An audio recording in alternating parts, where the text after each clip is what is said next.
அடமானத்தில் இருக்கும் தங்க நகையை மீட்டு மார்க்கெட் விலையில் உடனடியாக விற்க சிறந்த வழி பிரைம் கோல்ட் ஹப். தொடர்புக்கு 9845551787.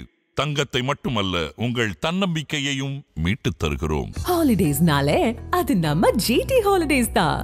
GT Holidays, South India's #1 travel brand. You know you are special when you're with GT Holidays. யாரா அந்த பையன் அப்படின்னு மட்டும்தான் எல்லாரும் கேட்டுக்கிட்டு இருக்காங்க. ஏன் விஜயை சுற்றி இவ்வளோ விஷயங்கள் அவர் மேலே வழக்கு தொடுத்துருக்குதா நம்ம கேள்விப்படுறோம். எஃப்ஐஆர் பாய போதா, விஜய்க்கு ஒரு ஆபத்தா, என்ன நடந்துக்கிட்டு இருக்காங்க? இல்லை, விஜய் சார் என்ன தாங்க பண்ணுவார்? இவ்வளோ பெரிய கூட்டத்தை சேர்க்கும் போது இவ்வளோ பெரிய அசம்பிள் பண்ணணும், இவ்வளோ மிகப்பெரிய ஒரு இலக்கை நோக்கி போகிறார். கூட இருக்கிறவர்கள் கொஞ்சம் நல்லபடியாக இன்னும் பண்ணணுங்கிறத. பட் அந்த சந்தர்ப்பம் வந்து அந்த பையன் கிரீஸ் தடவுன்னு அந்த கிரில் மேலே ஒரு பையன் ஏறி வராங்கும்போது அவன் யாருன்னு ஃபஸ்ட்டு தெரியுமா? அது வந்து உண்மையான விஜய் ரசிகரா, விஜய் மன்றத்தை சேர்ந்தவனா, இல்லை விஜய் ரசிகர்களுடைய போர்வேலை வேணா வர்றானுங்கிறது தெரியாது. இது ஒரு சின்ன சாதாரண விஷயம். இதுக்கே வந்து விஜய் மேலே எஃப்ஐஆர் போடுறாங்க அப்படின்னா இது என்ன சொல்கிறது எனக்கு ஒன்றும் புரியல. பட் விஜய் எந்த வகையிலையாவது அடிக்கணும், மட்டம் தட்டணும் அப்படிங்கிற வேலையில் சின்ன ஆரம்ப கட்ட வேலைன்னு நான் நினைக்கிறேன். நான் இது எல்லாத்துக்கும் அறிக்கை கொடுக்குறாரு, இதுக்கு அறிக்கை கொடுக்க மாட்டாரா? ஒருவேளை அந்த பையன் ஸ்லிப்பாகி கீழே விழுந்து அந்த உயிருக்கு யார் உத்தரவாதம் கொடுக்குறது? இது எதுக்குமே வாயை திறக்காமல் இருக்காங்களே, என்ன காரணம்? அதனுடைய அதாவது முழுமையான ரிசல்ட் கிடைக்கணும். சரி, இப்போ 2 பேர், ஒருத்தன் வந்து போலிங்கிற உண்மை தெரிகிறது. சரத்குமார் அவன் சும்மா யாரோட தூண்டுதன் பேரில் வர்றாங்கன்னு ஒரு விஷயத்தை கன்வே பண்ணாங்க. அஜய் வந்து ஒரு பேசி நான் எனக்கு எந்த வித பாதிப்பும் கிடையாது, பாதிக்கப்பட்டவேன்னா நான் வந்து எந்த விதமாக வந்து கம்ப்ளைண்ட்டும் பண்ண விரும்பல. ஸோ விஜய் அவர்கள் மேலே எது பண்ணாதீங்கிறது அவனுடைய ஸ்டேட்மெண்ட்டாக கொடுக்குறாங்க. இப்போ அடுத்த கட்ட போலீஸனுடைய என்ன வருங்கிற தெரிஞ்சுக்கிட்டு டிவிக்கு தலைமை நிர்வாகத்திலேருந்து ஒரு பதில் போகுது, அவங்க ஒரு ஆக்ஷன் எடுக்கிறது. விஜய் அவர்கள் இனி வர மாநாடாக இருக்கட்டும், இனி வர மேடையாக இருக்கட்டும், அவரோட பேச்சு எப்படி இருக்க போது, இன்னும் இறங்கி அடிக்க போகிறாரு. கண்டிப்பாக சார். இப்போ வந்து தன்னுடைய கருத்துக்கள் வந்து பேசிக்காக சில விஷயங்கள் சொல்லும் போது யாரை என்னங்கிறத மட்டும்தான் இப்போ அடிச்சிருக்காரு, இப்போ சொல்லியிருக்காரு. இதற்கு மேற்பட்டு என்ன நடக்க போகுது, என்ன நடந்துட்டு இருக்கிற விஷயத்த ஓப்பனாக பேச போகிறாரு. அது மக்களை சந்திக்கும் போது பேசுகிறேன்னு சொல்லியிருக்காரு. அது ஒவ்வொரு டிஸ்ட்ரிக்ட்லையும் ஒரு புதுக்கூட்டம் போகிறார். அதுவே மாநாடு மாதிரி தான் இருக்கும். நீங்கள்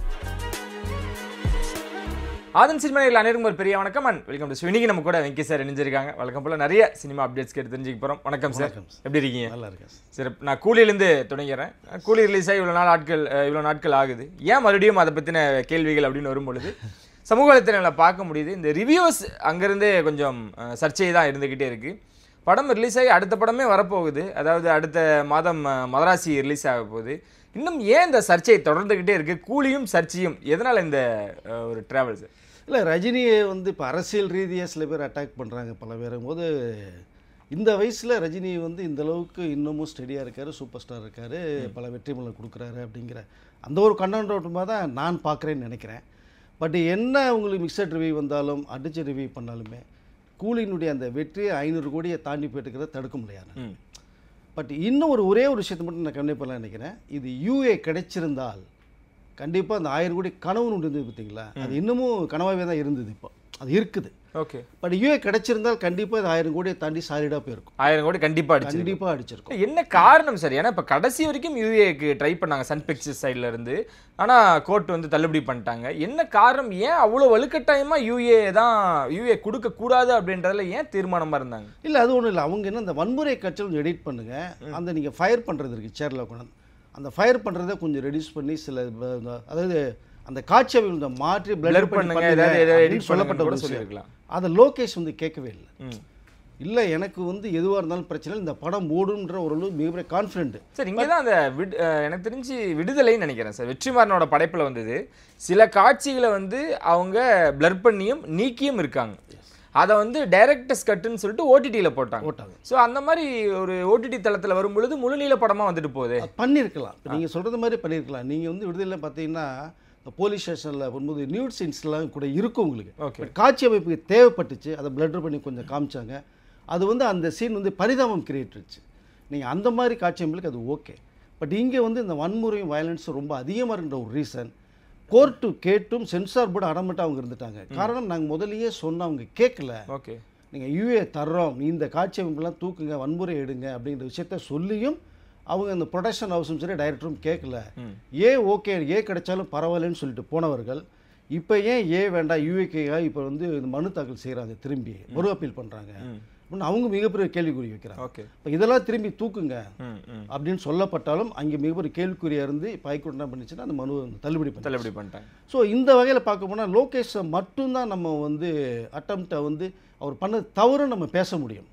பட் என்ன அஸ் வந்து ஒரு டைரக்டர் ஒரு மேக்கிங் ஸ்டைல் இந்த கதைக்கு தேவை அப்படிங்கிற ஒரு பட்சம் இருந்தால் கூட நீங்கள் வந்து சூப்பர் ஸ்டார் ரஜினி சாரை வச்சு நீங்கள் படம் பண்ணும்போது இங்கே எல்லா பேருமே அந்த ஆடியன்ஸ் இருக்காங்க. இங்கே 3 வயசு குழந்தையிலேருந்து இருக்காங்க. திரும்ப திரும்ப அதான் சொல்ல வேண்டியது இருக்குது. நம்ம அந்த மாதிரி இருக்கிற பசங்க இப்போ பிலோ 18 வந்து போகவே முடியல படத்துக்கு.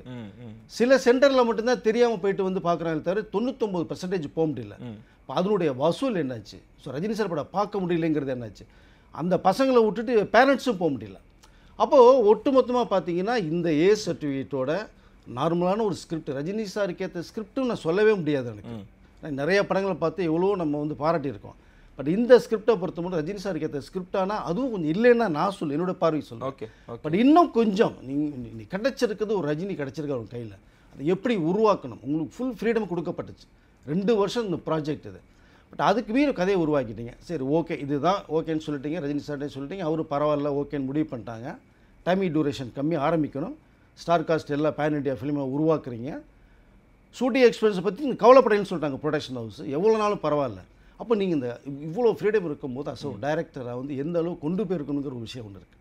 இப்போ இந்த 500 கோடியை தோறதுக்கு காரணமே ரஜினிங்கிற அந்த ஒன் மேன் ஆர்மி ஷோ மட்டும்தான் நான் சொல்லுவேன். அழகாக தோலில் தூக்கிட்டு போய் 500 கோடி தாண்ட விட்டுருக்காரு. வேறு எந்த நடிகர் நடிச்சிருந்தாலும் இந்த படம் வந்து இந்த அளவுக்கு வசூல் சாரி பண்ணியிருக்குமான்னா மிகப்பெரிய கேள்விக்குறி தான் உங்களுக்கு. பட் லோகேஷ் வந்து இன்னும் கொஞ்சம் கவனக்குறை அது கவனத்தோட ஏசட்டு இல்லாமல் வந்து ஒரு கதையை உருவாக்கியிருக்கலாம். இல்லை இதவே கொஞ்சம் பண்ணியிருக்கலாம். பட் சென்சார் சொல்லியும் அவர் அடமட்டாக வந்து பரவாயில்ல இருந்தாலும் பரவாயில்லன்னு சொன்னது காரணம் இது. பட் அதுக்கும் மீறி சில ராங்கு ரிவ்யூவும் பண்ணப்பட்டும் எல்லா பேரும் கூலி காலின்னு அடிக்கப்பட்டும் இவ்வளோ விஷயங்களையும் தாண்டி சாலிட 500 கோடி தாண்டி ஸோ 3வது பிளேஸில் போய் அந்த படம் உட்காந்துருக்கு அப்படிங்கிறது வந்து உண்மையிலே பெருமைக்குரிய விஷயம் தான். கலெக்ஷன் கம்மியாக இருக்கலாம் ஆனால் படம் ஃப்ளாப் அப்படின்றாங்க, டிசாஸ்டர் அப்படின்றாங்க. எதனால இந்த வார்த்தைகள் இன்ன வரைக்கும் தொடர்ந்து வச்சு? அது எப்படி கலெக்ஷன் வந்தாச்சு 500 கோடி வந்துருது. ஓகே 4 நாள் 400 கோடி 404 கோடி 404 கோடி. அதற்கு பிறகு இப்போ வந்து நார்த்தில் இன்னமும் இப்போ இன்க்ரீஸ் ஆகிட்டு போயிட்டு இருக்கு. ஆந்திராவில் 100 கோடி. உங்களுக்கு கர்நாடகா கேரளாவில் எதிர்பார்க்கறதோட வெற்றி. ரெண்டாவது வெளிநாட்டில் அதிக அளவு வசூல் சாதனை இது. ஒட்டுமொத்தமாக ஒரு 500 கோடியை தாண்டி ஒரு படம் எப்படி மிகப்பெரிய ஃப்ளாப்பாக டிசாஸ்டர் ஆகும்? அது எதை நோக்கி சொல்கிறாங்க? சொல்கிறவர்கள் வந்து சிந்திக்கணும். அவங்க இன்றைக்கி நிறைய பேர் ஃபிலிம் இண்டஸ்ட்ரியில் இருக்கிறவங்களே பேசுகிறாங்க போது அதுதான் வருத்தமாக இருக்குது. யாரோ தெரியாதவங்க 200 கொடுத்து படம் பார்க்குறேன் ஒருத்தர் பேசிட்டு போனால் கூட பரவாயில்லன்னு சொல்லிட்டு போகலாம். இண்டஸ்ட்ரியில் இருக்கிறவங்களே பேசுகிறாங்க. ஸோ அதுதான் ரொம்ப வேதனைக்குரிய ஒரு விஷயமா இருக்குது நம்ம பார்க்குறது. அவ்வளோ அகேன்ஸ்டாக இருக்காங்களா சார் ரஜினி அவர்களுக்கு எதிராக? என்ன காரணம்? அவர் என்ன பண்ணுறாரு? யாருக்கு எதிராக இருக்காரு? ஏன் அவருக்கு இவ்வளோ நெகட்டிவ் வந்துக்கிட்டே இருக்கு? அமைதியாக ஆன்மீகத்தோட அவர் பாட்டு சைல்டாக இருக்கார்ல, சரி அது எல்லாருக்கும் பிடிக்கலையான்னு தெரியல. பழைய ரஜினியில் நீங்கள் பார்க்குற இருந்ததுன்னா மோதி இருக்கவே முடியாது. அவருடைய குணம் அவருக்கு இன்னொரு வந்து முகம் இருக்குன்னு நிறைய பேர் தெரியல. ஸோ அவர் பலர்களுக்கு மட்டும்தான் தெரியும். ஆனால் இது எதற்காக ரஜினியை போட்டு அடிக்கிறாங்க? ஒருவேளை 74 வயசில் இந்த குதிரை அரேபியன் குதிரையோட வேகமாக ஓடிட்டு இருக்கு. இவர் இந்தியா லெவலில் போட்ட பண்ணிட்டு இருக்காங்க. எல்லா நடிகர்களுமே ரஜினி ஃபேன்ஸ், நாங்கள் அவருக்காக பண்ணுறோம் அப்படிங்கிறாங்கன்னா அவர்கிட்ட என்ன தான் இருக்குது? ஸோ அவரை ஃபீல்ட் அவுட் பண்ணணும் அப்படிங்கிற பாருங்க. நான் சொல்கிறேன், ஒருத்தர் சொல்லி ரஜினி ஃபீல்ட் அவுட் ஆக்கவே முடியாதுங்க. அது அவரு முடிவு பண்ணணும். நான் ஒதுங்கி போகிறேன் எனக்கு போதும் மட்டுமே அவர் முடிவு பண்ணி போனால் மட்டும்தான். அப்போ கூட சினிமா இண்டஸ்ட்ரி விடாது, அவரை பின்னாடி துரத்திட்டு தான் போவாங்க. சரி, ஸோ அப்படி ஒரு இடத்துல இருக்கார். பட் இது என்ன பேசினாலும் எது பேசினாலும் சரி அந்த வெற்றிங்கிறத தடுக்க முடியல கூலியை. பட் இன்னும் வந்து அடுத்த படம் ஜெயில் விட்டு வருது பாருங்கள். அது எந்த அளவுக்கு போட்டு வந்து அடித்து தூள் பண்ண போகுதுன்னு பாருங்கள். சரி சார், மாநாட்டுக்கு வந்துடுவோம். மாநாட்டில் வெற்றிகரமாக நடந்து முடிஞ்சு 2வது மாநில மாநாடு. ஆனால் இன்ன வரைக்கும் ஒரு சர்ச்சையை தொடர்ந்துக்கிட்டே இருக்குது. இந்த பவுன்சஸ் நம்ம ஆரம்ப காலகட்டத்திலேருந்து பேசிகிட்டு இருக்கோம். விஜய் அது ரொம்ப கவனத்தில் வைக்கணும், விஜய் எங்கேயோ ஒரு இடத்துல தப்பு பண்ணுறாரு இந்த பாதுகாவலர்கள் மீது அப்படின்ட்டு. அந்த பவுன்சர்களால் வந்த வினை தான் இப்போ காட்டு தீ மாதிரி பரவிக்கிட்டு இருக்கு. அவங்க பண்ணது தப்பு இல்லைன்னு சொல்ல முடியாது. ஆனால் இங்கே 2 நபர்கள் வந்து மாறி மாறி கம்ப்ளைண்ட் பண்ணிக்கிட்டு இருக்காங்க. என்ன நடக்குது? இப்போ எனக்கு தெரிஞ்சு அந்த பாட்டு தான் ஞாபகம் வந்து யாரா அந்த பையன் அப்படின்னு மட்டும்தான் எல்லாரும் கேட்டுக்கிட்டு இருக்காங்க. ஏன் விஜயை சுற்றி இவ்வளோ விஷயங்கள், அவர் மேலே வழக்கு தொடுத்துருக்குதா நம்ம கேள்விப்படுறோம். எஃப்ஐஆர் பாய போதா, விஜய்க்கு ஒரு ஆபத்தா, என்ன நடந்துக்கிட்டு இருக்காங்க? இல்லை விஜய் சார் என்ன தாங்க பண்ணுவார்? இவ்வளோ பெரிய கூட்டத்தை சேர்க்கும் போது இவ்வளோ பெரிய அசம்பிள் பண்ணணும், இவ்வளோ மிகப்பெரிய ஒரு இலக்கை நோக்கி போகிறார். கூட இருக்கிறவர்கள் கொஞ்சம் நல்லபடியாக இன்னும் பண்ணணுங்கிறத நான் திரும்ப சொல்லிட்டு இருக்கேன். விஜய் சாரை பொறுத்த மட்டும் அந்த ரேம்பேக்கில் போகும்போது ஒரு இன்சிடென்ட் நடந்தது. பவுன்சர் மேலேயும் நம்ம அதாவது தவறு சொல்ல முடியாது. விஜய்க்கு பாதுகாப்பு தேவை. ஏன்னா ஓய் பிரிவில் இருக்கார் விஜய். ஓகே. அப்போ காவல்துறை இன்னும் கொஞ்சம் சப்போர்ட் பண்ணி இன்னும் கொஞ்சம் தூக்கி விட்டுருக்கூட பாதுகாப்பு இன்க்ரீஸ் பண்ணிடும். கூட்டம் வரும்னு தெரியும் கண்டிப்பாக. ஏன்னா அந்த ஒரு மாஸ் விஜய்ங்கிற அந்த ஒரு ஃபேம் இருக்குது. அதுக்கு ஒரு கூட்டம் வரும். அரசியல் அவர் என்ன சொல்ல போகிறார், என்ன பேச போகிறாருங்கிறது அதுக்கு ஒரு கூட்டம் வரும். கூட்டத்தை கட்டுப்படுத்துறது எல்லாமே தான் பண்ண முடியும். ஸோ பவுன்சர்ஸ் கூடுமான வரையிலும் அவங்க பண்ணினாங்க. பட் அந்த சந்தர்ப்பம் வந்து அந்த பையன் கிரீஸ் தடவுன்னு அந்த கிரில் மேலே ஒரு பையன் ஏறி வராங்க போது அவன் யாருன்னு ஃபஸ்ட்டு தெரியுமா? அது வந்து உண்மையான விஜய் ரசிகரா, விஜய் மன்றத்தை சேர்ந்தவனா, இல்லை விஜய் ரசிகர்களுடைய போர்வேலை வேணா வர்றானுங்கிறது தெரியாது. ஸோ அப்படி இருக்கும்போது பவுன்சருடைய வேலை விஜயை வந்து பாதுகாக்கணும். அவங்களுடைய வளையத்துக்குள்ளே விஜய் இருக்கார்.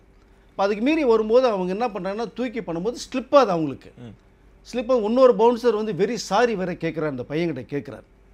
இப்போ விஜய் வந்து பவுன்சர்லாம் விலக சொல்லி இப்படிலாம் பண்ணக்கூடாதுன்னு சொல்லி அங்கேயே அவருடைய முகத்தை பாருங்க ரொம்ப கடுமையாக முகத்தை வச்சுருப்பார் விஜய்.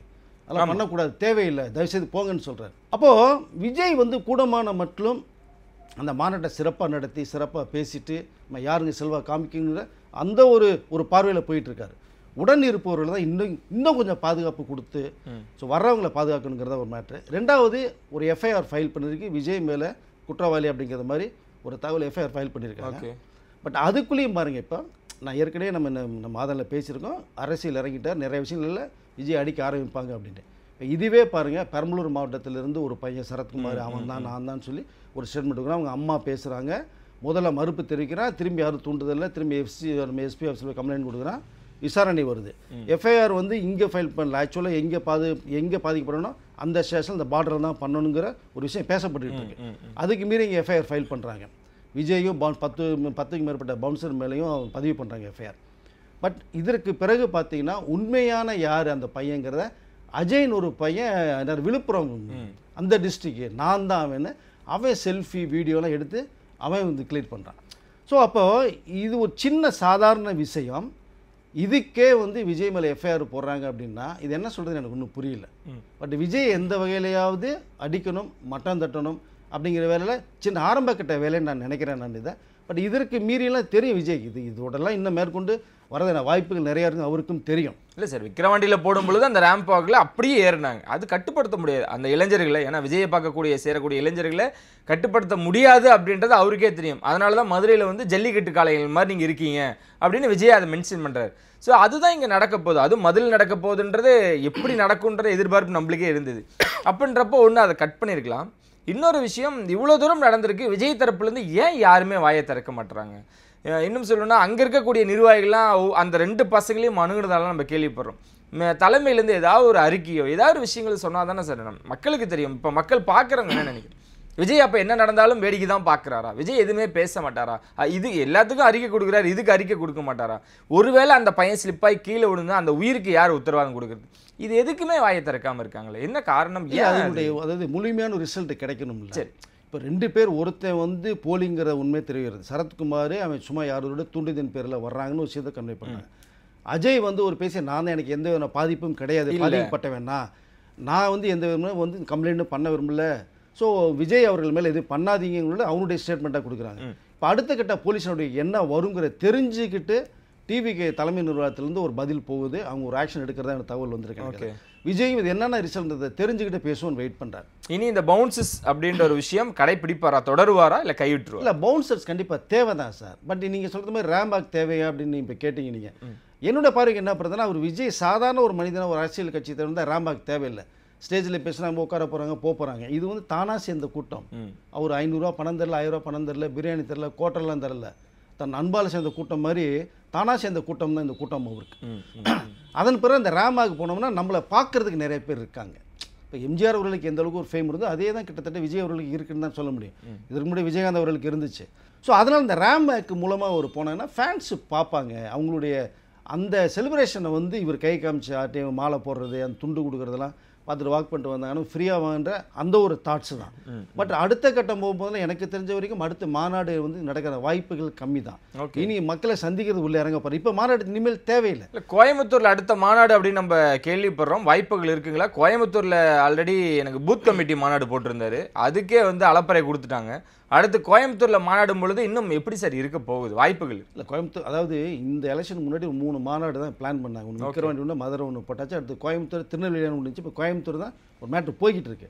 பட் இந்த சம்பவங்களை அடிப்படையில் பார்க்கும்போது மாநாட்டுக்கு போய் இனிமேல் திரும்பி ஒரு கூட்டத்தை சேர்த்து தேவையில்லாதவர்கள் இன்னும் சில அசம்பாவிதங்கள் வந்து இங்கே நடக்கிற வாய்ப்புகள் இருக்கு இல்லையா, அதை அவாய்ட் பண்ணுறதுக்கு வேணான்றது மாதிரி தான் எனக்கு ஒரு தகவல் வருது. பட் இன்னும் கன்ஃபர்மேஷனாக இருக்கா இல்லையாங்கிறது நமக்கு தெரியாது. வெயிட் பண்ணி தான் பார்க்கணும். நம்ம அதை எஃப்ஐஆர்லாம் போட்டிருக்காங்க, இந்த மாதிரிலாம் இவ்வளோ ரெஸ்ட்ரிக்ஷன் இருக்குது. மாநாடு முடிஞ்சதுக்கப்புறம் இவ்வளோ தூரம் சர்ச்சையும் விவாதமும் தொடங்கிட்டு இருக்கு. விஜய் அவர்கள் இனி வர மாநாடாக இருக்கட்டும், இனி வர மேடையாக இருக்கட்டும், அவரோட பேச்சு எப்படி இருக்க போது, இன்னும் இறங்கி அடிக்க போகிறாரு? கண்டிப்பாக சார். இப்போ வந்து தன்னுடைய கருத்துக்கள் வந்து இந்த பேசிக்காக சில விஷயங்கள் சொல்லும் போது யாரை என்னங்கிறத மட்டும்தான் இப்போ அடிச்சிருக்காரு. இப்போ அது சொல்லியிருக்காரு. இதற்கு மேற்பட்டு என்ன நடக்க போகுது, என்ன நடந்துட்டு இருக்கிற விஷயத்த ஓப்பனாக பேச போகிறார். அது மக்களை சந்திக்கும் போது பேசுகிறேன்னு சொல்லியிருக்காரு. இப்போ அநேகமாக அடுத்த மாதத்துலேருந்து இறங்குறதா எனக்கு ஒரு தகவல் வருது. எனக்கு அதை இறங்கும்போது ஒவ்வொரு டிஸ்ட்ரிக்டும் போகிறார். ஒவ்வொரு டிஸ்ட்ரிக்ட்லேயும் ஒரு பொதுக்கூட்டம் போகிறார். அதுவே மாநாடு மாதிரி தான் இருக்கும் நீங்கள் பார்க்கும்போது பார்த்தீங்கன்னா. அப்போ நீங்கள் விஜயுடைய இந்த விளக்கமான நிறைய விஷயங்கள் நீங்கள் கேட்கலாம். நீங்கள் அதை ஓகே, அதான் அந்த மாநாடு அப்படின்றப்போ கோயம்புத்தூர்ல இதுக்கான விடை கிடைக்கும் அப்படின்னு எடுத்துக்கலாமா சார்? இப்போ பயன்படுத்துறாங்க, இவ்வளோ தூரம் நெருக்கடிகள் கொடுக்குறாங்க, கோயம்புத்தூர்ல தான் அதுக்கான பதில் கிடைக்கும். கண்டிப்பாக கிடைக்கும். அதாவது இந்த இதே வந்து ஒரு பொய்யான ஒரு விஷயங்கிறது தெரிய வருது. இப்போ எஃப்ஐஆர் போட்டதே வந்து இவனா சரத்குமாரா அஜயா அப்படின்னு. அஜய் உண்மையானவனு வீடியோ விட்றான், அவங்ககிட்ட எதுவுமே இல்லைங்கிறான். சும்மா ஒரு தலைப்பாயை கட்டி விட்டு இந்த இடத்துல இருந்தால் அது வந்து வேற எங்கேயும் எடுக்கப்பட்ட ஒரு ஃபோட்டோஸ். அது அப்படியும் இந்த எஃப்ஐஆர் ஆட்டோமேட்டிக்காக கேன்சல் ஆகிடுப்பாது. ஏன்னா பாதிக்கப்பட்டவன் அஜய். இப்போ அஜய் கொடுக்கணும், அவனுக்கு எனக்கு எதுவுமே ப்ராப்ளம் கிடையாதுங்கன்ட்டு ஒரு ஸ்டேட்மெண்ட் கொடுத்துட்டு போது சரத்குமார் பொய்யா அப்படின்னா இந்த எஃப்ஐஆர் கேன்சல் ஆட்டோமேட்டிக்காக காவல்துறையை கேன்சல் பண்ணும். அப்போ இந்த 3வது மாநில மாநாடு வந்து கோயம்புத்தூரில் நடந்தால் அது எந்த வகையில் நடக்கும்? காவல்துறையும் ஃபுல் சப்போர்ட் பண்ணணும். என்னதான் இருந்தாலும் அவர் ஒரு ஒய் பிரிவில் இருக்கிற ஒருத்தர் அப்படிங்கும்போது நீங்கள் பாதுகாப்பு இன்னும் அதிகரிக்கணும். பட் ஆனால் கூட்டத்தை இன்னும் கட்டுப்படுத்த முடியாதுன்னு தான் நான் சொல்லுவேன். நான் அதை ஓகே, மதராசி வந்துடுவோம் சார். மதராசி 5ஆம் தேதி ரெடி ஆகிட்டாரு. இன்னும் சிவகார்த்திகேயனுக்கு எதிரான ஒரு சூழ்ச்சி இருக்கிறதா நம்மளால் சில இடங்களில் கேள்விப்பட்டுக்கிட்டு இருக்கோம். அந்த படத்துக்கு எதிராக படங்கள் வரதா இருக்கட்டும், இந்த மாதிரி கம்மியான ஸ்க்ரீன்ஸ் கொடுக்குறதா இருக்கட்டும், அது பாசிபிளா இப்போ இருக்க சிவகார்த்திகேயனுக்கும் அந்த சூழ்ச்சி நடந்துக்கிட்டு இருக்கா? அதுதாங்க, அதான் சொல்லுங்கள். திரும்ப அவருடைய வளர்ச்சி வந்து ஷார்ட் பீரியடில் எங்கேயோ போயிட்டார். இப்போ அது நீங்கள் 3வது கேட்டகரியில் இப்போ இருக்கார். விஜய் ஃபீல்டு போய்ட்டு அரசியல் போய்ட்டு வச்சிங்களேன். இப்போ ஆர்கே, ஏகே, அடுத்து எஸ்கே 3வது பொசிஷனுக்கு வந்து நின்ட்டார். சரி. ஸோ அப்படிங்கும்போது வந்து நீங்கள் பார்த்தீங்கன்னா இவரோட வளர்ச்சி அமருடைய மிகப்பெரிய வெற்றி.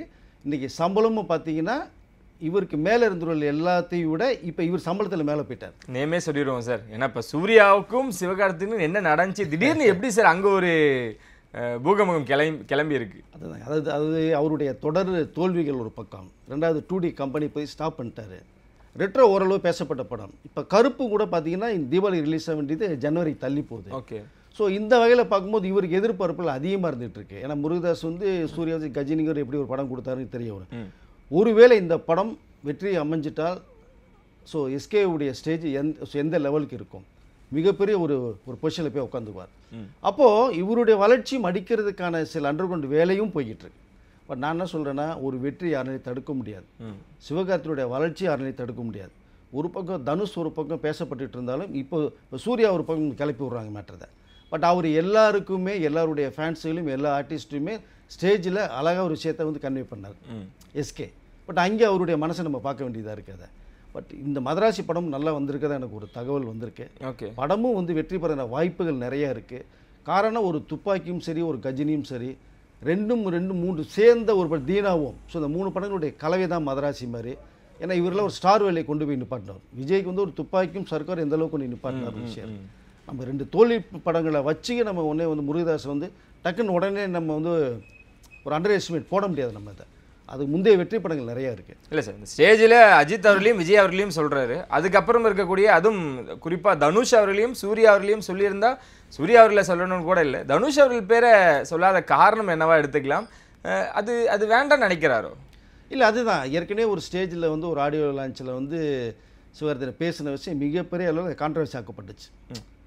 திரும்ப சொல்லிகிட்டு இருக்காங்க ஒரு விஷயத்தை அப்படிங்கிற விஷயத்தை எஸ்கே சொல்ல போய் இப்போது இதை தனுஷை பற்றி ஒரு விஷயம் பேசினா கூட அதுவும் வேறு பக்கம் ட்ரோலாகி மாறும் அது. ஓகே. அதனால் அது ஒரு பக்கம் அப்படியே இருக்கட்டுமேன்னு சொல்லி ஒதுக்கி வச்சுட்டு தான் மற்றவர்கள் எல்லாம் பேசுகிறாரு, விஜய் பேசுகிறார், அஜித்தை பேசுகிறாரு, அவங்களோட நடிகர் ரசிகர்கள் வந்து உருவாக்கணுன்றார்.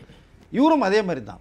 இப்போது ஒருத்தர் வந்து எல்லா பேருமே ஒரு ப்ரொடக்ஷன் ஹவுஸ் தான் ஒருத்தர் தூக்கி விடும். இதே தனுஷாக இருந்தாலும் சூர்யாவாக இருந்தாலும் எல்லாமே தூக்கி விட்டு வளர்ந்தவர்கள் தான். அது மாதிரி நம்ம வந்து எஸ்கே தூக்கி விட்டாச்சு ஒருத்தவங்க. திரும்ப திரும்ப அந்த விஷயத்தை கன்வே பண்ண முடியாது. நான் என்னால் தான் வந்தேன் அப்படிங்கிறது. அப்படி சொந்த முயற்சியில் தான் வந்தார் அப்படின்னு தான் எனக்கு தெரிஞ்ச வரைக்கும் நான் சொல்ல முடியும். நான் அதனால் அவர் அதாவது சில பேரை பேசுகிறார், சில பேர் பேச விரும்பலை அவர். பட் அதுக்குள்ளே நம்ம போய் உள்ளுக்குள்ளே போகணும்னு தான் நான் நினைக்கிறேன். ஓகே, 5ஆம் தேதி தெரிஞ்சிடும் நினைக்கிறேன் சார் என்ன ரிசல்ட் அப்படின்றது. ரொம்ப நன்றி சார், நிறைய விஷயங்கள் வழக்கம் போல எங்களோட பகிர்ந்துக்கிட்டதுக்கு. இன்னும் நிச்சயம் சந்தி முறை உங்களை எடுப்பேன். நன்றி.